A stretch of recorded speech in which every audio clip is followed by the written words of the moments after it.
Soral et Bernard Lugan, du Canada où je réside, moi, je me suis intéressé à à ce qui allait se faire, à ce qui s'est fait pour les manifestations du 11 décembre 1960 en Algérie, à Alger plus exactement. C'est les manifestations du 11 décembre 1960 en Algérie ont été beaucoup plus lourdes et sauvages. La répression sauvage, criminelle, nazie, française a eu lieu à Alger. Il y a eu des manifestations à Oran et à l'Est, Constantine et Annaba, à la même période. À la même période. Mais les manifestations les plus violentes ont eu lieu à Alger. Vous savez que ceux qui décident à Alger, dans les mots de votre président Macron, ont commémoré ces événements à Tizi Ouzou, en Kabylie, pas à Alger, alors que la conjoncture s'y prête. La conjoncture s'y prête. 11 décembre 1960, manifestation en Algérie, répression sauvage par la France. Coupe du monde oblige avec les exploits du Maroc, des footballeurs marocains et de leur entraîneur, là où la Coupe du monde se déroule, là.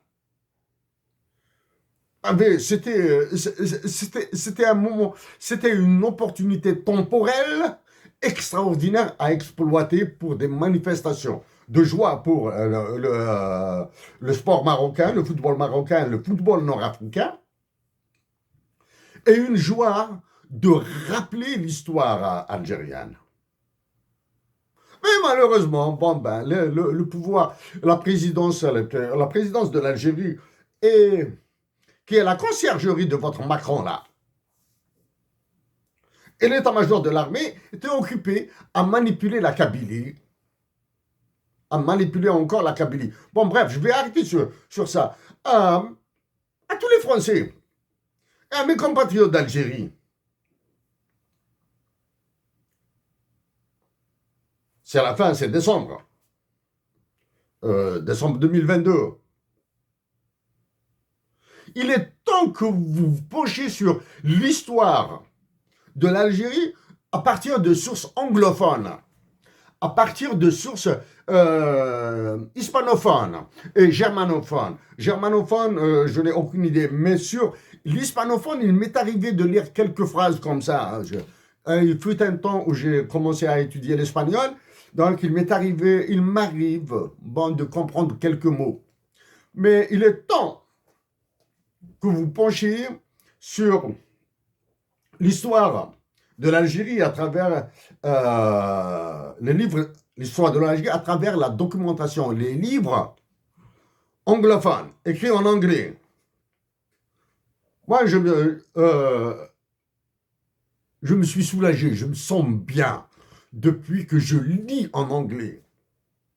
Et la preuve, lisez des trucs très simples de Encyclopédia Britannica. Lisez ce qui est publié aux États-Unis sur l'Algérie. Moi, ce qui m'intéresse, c'est cette période décembre-là. Décembre. C'est pourquoi Macron a ordonné aux généraux algériens d'arrêter leur bagarre. Parce que vous avez remarqué, depuis depuis la dernière affaire du général là, du côté d'Oran qui a été foutu en prison, ou je sais pas quoi là, parce que j'évite ce genre d'informations. Mais quand je consulte ce qui se passe dit sur le web concernant notre patrie, l'Algérie, je tombe sur ça. Mais depuis, elle s'est calmée, hein. L'état-major s'est calmé et ils ont montré une prétendue réunion au sommet sous la direction du chef suprême des forces armées, etc., etc. Comme quoi, c'est pour montrer que ça y est, c'est le calme, c'est la fraternité, c'est la coordination. maintenant, fraternité, coordination qui nous ont été imposées par Macron. Alors que l'Algérie a besoin de cette révolution pacifique. Chers compatriotes d'Algérie, je peux argumenter mieux que pas mal, hein? Argumenter mieux que beaucoup, hein? Et je peux appeler à de nouvelles manifestations ou je sais pas quoi. Il est hors de question.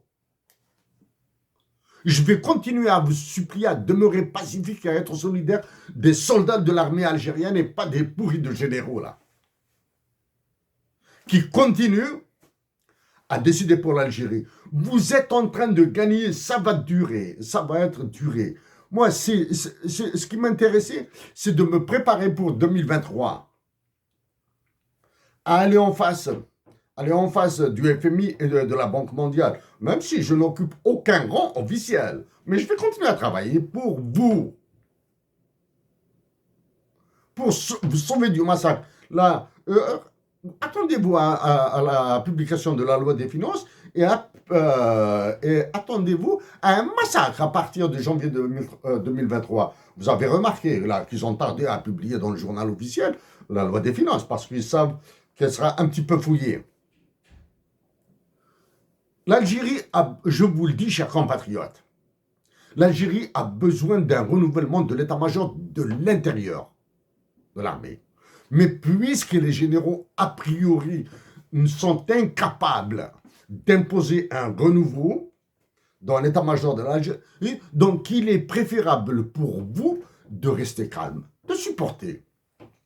Les généraux, majors et tous les plus hauts gradés là, sont incapables de se renouveler, d'imposer un renouvellement de leurs dirigeants. Alors que les syndicats, il suffit d'une manifestation de rien du tout pour qu'un directeur général saute. Un directeur général saute. Les magistrats sont incapables de se renouveler à travers leurs syndicats. Les avocats sont incapables de se renouveler à travers le syndicat des bâtonniers. La tristesse, la grande tristesse, c'est le blocage intégral. Le blocage intégral de l'université algérienne. Il n'y a pas de point d'intervention solide, point de séminaire, point de conférence pointure sur ce qui attend les Algériens, sur les décisions économiques, sur les décisions budgétaires, les décisions financières qui attendent les Algériens. Mais je vous promets que je ferai ma part, que je continuerai à faire ma part pour ma patrie. Merci à vous tous. Dernier mot, Bernard Logan et l'autre là, Alain Soral là, l'autre là. Je vous invite à suivre certaines de mes interventions dans lesquelles j'ai parlé de la révolution algérienne. Oui, je suis né après la guerre d'Algérie. Mais ma bataille avec Emmanuel Macron ne s'arrêtera jamais. Elle ne s'arrêtera jamais. Jusqu'à ce que ma patrie et mes Algériens arrêtent de souffrir à cause de ce qu'il fait faire à l'état-major de l'armée, qu'il contrôle de bout en bout. Et je reviendrai sur ça très très bientôt. Chers compatriotes d'Algérie, avec tout mon cœur, je continue à travailler pour vous.